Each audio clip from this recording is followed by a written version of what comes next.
में उड़ेला गुलाल राम जी की नगरी में। होलिया में उड़ेला गुलाल राम जी की नगरी में।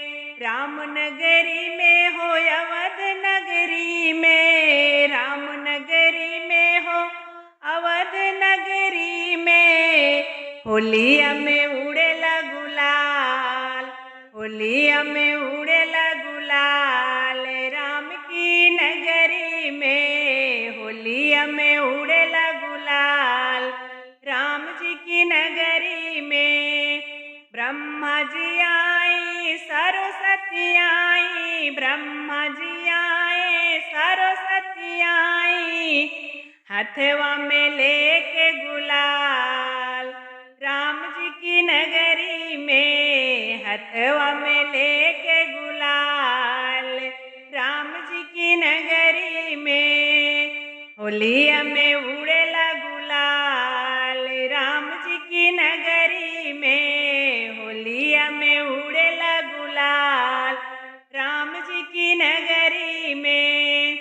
शंकर जी आए गौरा जी आई। शंकर जी आए गौरा जी आई। हथवा में लेके गुलाल राम जी की नगरी में। हथवा में लेके गुलाल राम जी की नगरी में। होलिया में उड़ेला गुलाल राम जी की नगरी में। होलिया में उड़ेला गुलाल राम जी की नगरी में। कृष्ण जी आए राधा जी आई। कृष्ण जी आए राधा जी आई।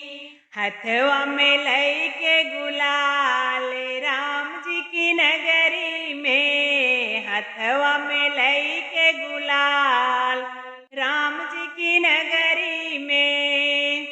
होलिया में उड़ेला गुलाल राम जी की नगरी में। होलिया में उड़ेला गुलाल राम जी की नगरी में। राम नगरी में अवध नगरी में। राम नगरी में अवध नगरी में। होलिया में